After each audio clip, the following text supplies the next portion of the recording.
All right.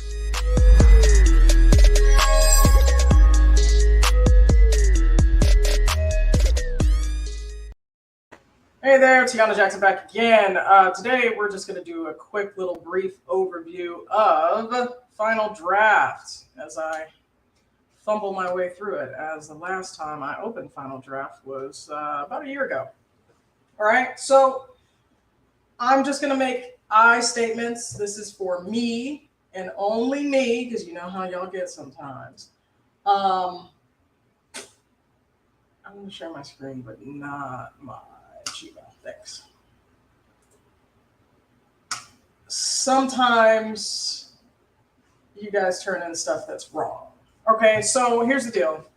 For me, Final Draft is industry standard. I understand that there's Celtics and all these other things that are out there. I can tell you wholeheartedly, if I receive a script that was not done in Final Draft, as soon as I open it up, I can see the formatting's off. And so I'll reject those materials. That's me and only me. I can't speak for anyone else. The producer side of me, I also use Final Draft to take those scripts, export them, work with EP scheduling and budgeting. It still feels weird to say that. I'm from the movie Magic days. So for me, it's Final Draft all day, every day. Okay. They have not paid me. They should. All right. So on the screen, what we have, and those of you on Instagram right now, this is on YouTube. I believe I've got it on the agency's YouTube as well as my personal LinkedIn. Yep, there it is. So scene heading, I grew up with it as a slug line. You know, we're getting more PC, Gen Alpha.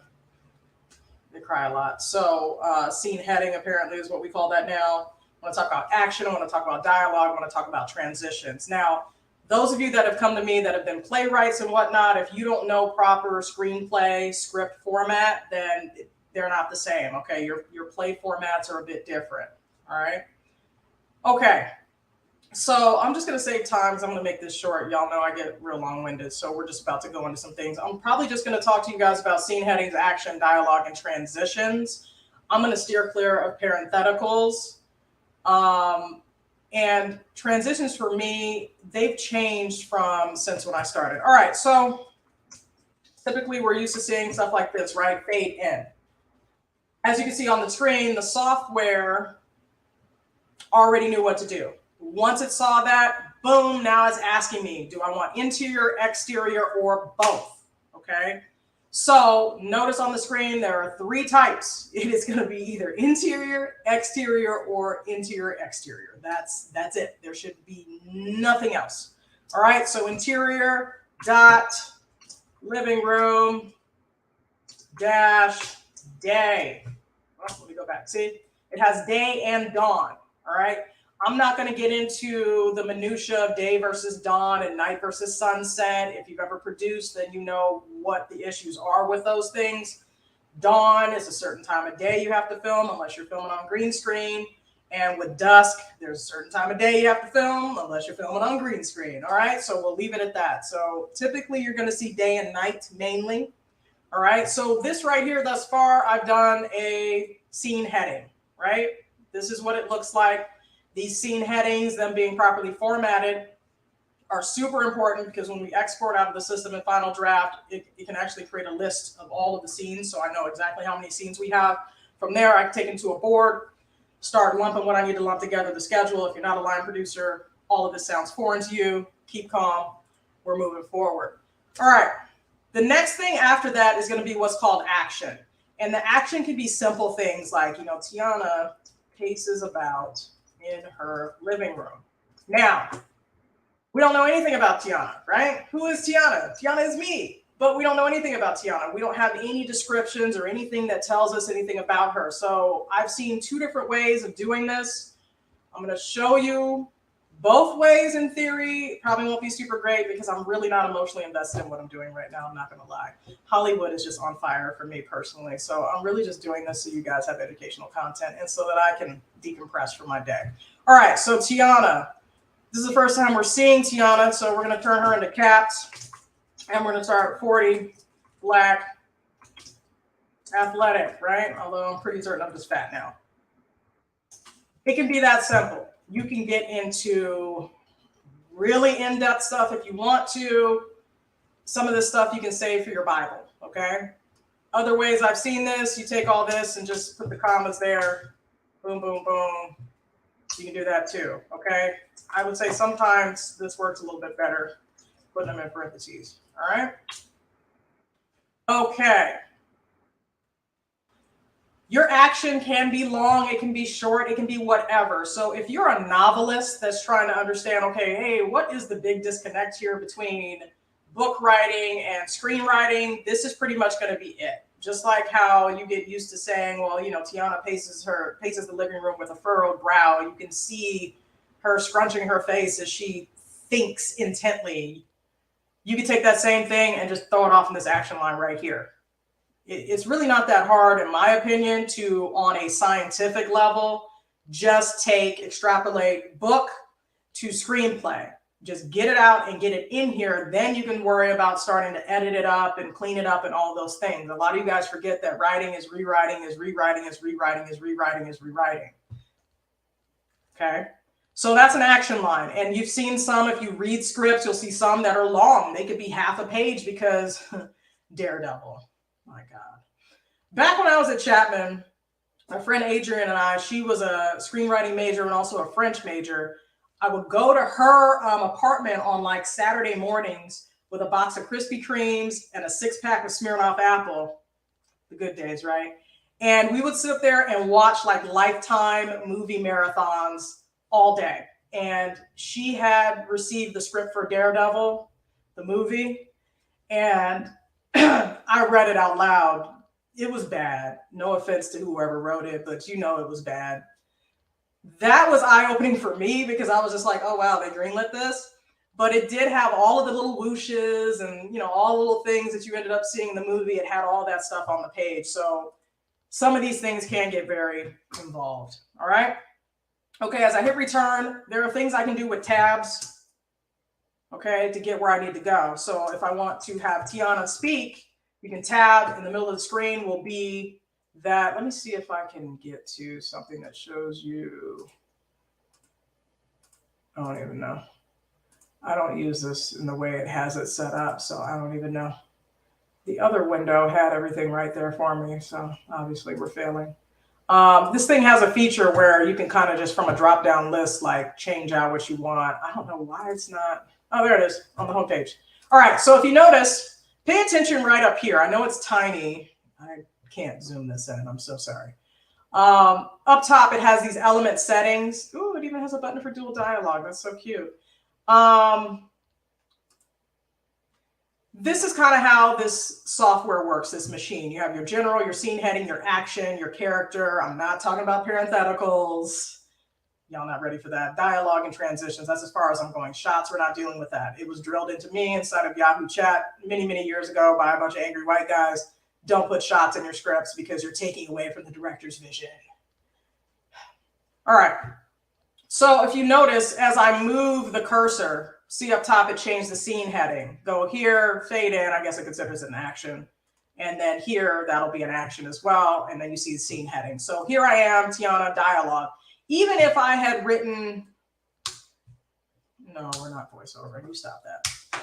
Even if I had written Tiana again, and then in theory, since the software is now idiot-proof, it was not this nice when I was a kid, let me tell you. Now I can just go ahead and format that too. So it's got a lazy man's format feature for those of you that are like, I don't really understand formatting. I don't want to have to tab and do all this stuff. I just want to bang stuff out and then just click, click, click, click, click. You can do that now, okay? From there, you have these cool features: voiceover, off screen, off camera, continued subtitle. Not getting into that with you. You're not ready. But what we are going to do is Tiana is going to say, damn it. Okay, so that's dialogue. And so even if you look at the top, that's dialogue. So when we're formatting a script, at a bare minimum, this is kind of the way it should look. You can do without the fade in and all that stuff in certain instances. You can start off with your slug if you want. Totally fine by me. I'm not tripping anymore about this stuff the way I used to, but these slug lines better be right. Don't have typos in your slug lines because, like I said, the line producer in me is going to jack everything up when we go to export. And that's one of the reasons why we need the script in Final Draft, so we can clean up certain things. so we can go do what we need to do in the other software to get this bad boy budgeted and scheduled, baby. All right.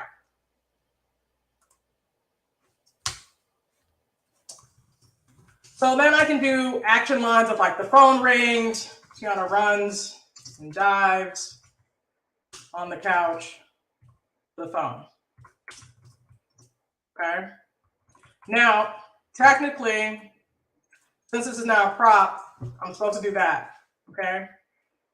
I'm not going to be nitpicking on that if you guys are turning in scripts, but I would expect you to kind of understand these things, because when you're breaking down a script, these are things that you're going to look for. Now, obviously, you know, we can read and see, okay, there's a phone. We need to get with props, make sure we have the phone, blah, blah, blah, blah, blah. I want you to think a little bit about the business aspect of this, about how production works once they take what you've written and turn it into that physical product, right? Because remember, we're selling products, okay? Entertainment is just like selling drugs, products. That's all these things are. It's intellectual property, products, things you're putting out onto the street. Everybody's saying, hey, I got the newest Avengers. You know, that's all this is, okay? I've used a drug analogy before. It works for people. Sorry, LinkedIn, you're not used to this. Normally, my content is for Instagram. All right.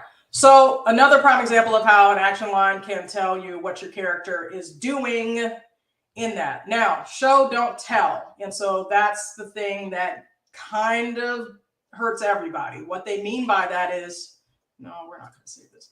What they mean by that is show us through the actions, the dialogue, basically that character coming to life. Don't just tell us. Because if you just tell us, if I just say, oh, Tiana's angry, but I never show how Tiana's angry, it doesn't work, okay? Now, yes, behind the scenes, when you're in your writer room and whatnot, there's going to be meta. I see stuff in scripts all the time that come from my working writers. They have a really bad habit of putting that meta off in there. But at the same time, it shows like, listen, you're just trying to get through the rigmarole, you know, yada, yada, yada. It's there, okay? All right, what else am I supposed to show you? We showed you slug lines. We showed you action. We showed you dialogue. What else did I promise we were teaching today? Transitions. Okay. So say this was the end of my script. Actually, not even that. Say we needed to go to the next scene. There's a little thing called a transition, and you may have seen it. It can be cut to, okay? And then I could start another scene, exterior, Burger King. Day. All right. You can do those things. You've got smash to, so I've got a smash cut to. I've never seen it all spelled out like that. A lot of times you just smash to. Interesting. Okay. And then we have like a cut to black, or even a fade to black kind of thing. Oh, I didn't put you in the right spot. That's fine. Yeah, it doesn't like this. It knows the system's smart. And so it knows if we cut to something, we've got to cut to back to something. So excuse me while I fumble my way through here. Let's see what else you can do. I know there's sometimes I've just seen literally like black. You know, they'll do that too. We have the back to. Oh, that's so cute. It's got all these little smart things for you now. I had to just memorize all this back in the day. So back to is like when you are going back and forth, obviously. You have those like, you know, cut to flashback, you know. Gosh, what did they do? Flashback and then something. Flash something. Anyway, there's all kinds of things you can do with these transitions, okay? That's the whole point. You've got lots of options. Apparently, the smart thing has its own mind, so that's fascinating. Now, I will warn you of this, entry-level writer. Be careful of your times of day. I know you don't think about it, but you should, all right? Because you're establishing days of the week, so to speak, for your characters and this journey they're on, and then that affects wardrobe and how they do what they do. So if we go from day seeing that person to night and then go to the next scene day again, in theory it's the next day. Okay, so be cognizant of that. That's why sometimes you end up with the super of like, you know, 1989. All right, and that's just telling them to put a title card in there. Okay, all right, let's see. Now, when you're done with everything, then you can use the infamous fade out. And so it already knows, as you can see on the screen, fade in, fade out, fade to black, that kind of thing. All right. Everybody has different ways they want to end their script, so I'll defer to you on that. But, you know, when the thing's over, I would say at least have some sort of fade out. Don't just have end. All right. Yeah, so the transitions, I'll say can be a really great story helper because depending on the type of transition, it can create its own energy. So like when you have a smash cut where it's like the camera just goes boom into something, it takes you along as a viewer and really creates some visual stimuli versus if we just had linear cuts. Okay, constantly what you see on YouTube where they're constantly jumping their sentences and their mouths are like in different places. Those are just like cuts. Okay, but if you want something that's like, okay, we just came off of look us. We just came off of staring at this, and then we pan into boom. We might be in somebody's lip or something where they have basically those matching cuts. That was one of the things that they loved so much about Joss Whedon when he directed one of the Avengers was the ability to do some of these matching cuts where you see them sometimes on TV. You don't see them all the time because, frankly, they get overused, kind of like the bouquet thing with the line across the screen, like J.J. Abrams. But they can be really cool if everything lines up perfectly, where you could have a character in the scene staring at a clock, and the next scene we're picking back up on the clock and then panning down into whatever else is going on. So there's some cool artistic things you can do inside of those scripts. If you're an entry-level writer, I would not worry about that. What I would worry about is making sure that your script is cleaned and polished, and it starts with proper formatting more than anything, and of course story structure. But remember, we're all looking for reasons to say no. That's the most important thing I can tell you. We're all looking for reasons to get this workload off of our desk, right? People turn in scripts. I had a little back and forth with someone this morning who thought this was a negotiation when I told him I don't accept unsolicited materials. And so in jest, he wrote back, well, let's talk so that it can become solicited. And then he got hit with a swift right hand of business affairs. See how that works? It's not a negotiation, folks. I hate to break it to you. And this is someone who has grinded, done all kinds of stuff, trying to open doors, had a deal, did all kinds of things that I've done to create opportunities for my clients as well as myself. And we just don't have time, okay? The days of jokes are over. In my personal opinion, the industry is in what I would call an entertainment recession, where at this point, they don't want anything unless you're an A-lister, period. And you can look at the programming and see that, okay? So when you're a newbie trying to come in, you're gonna have to follow the rules. Otherwise, the system is not going to accept you in any way, shape, or form. And that's just my 2 cents on the matter. So hopefully this helps you understand. Again, Final Draft is what I recommend you use. The others are cool if you're strapped for cash. However, I have found that there are some formatting discrepancies with those things. It doesn't really force you into the right formatting, especially the way this new smart system that Final Draft has and whatever version this is. What version are you? I don't even know. Help about. This one is 11. I think 12 came out after I bought this one. Okay, so I think on one machine I have 11, on another I have 12. Huh. All right. Okay, that is everything that I can possibly tell you. Good. Bye.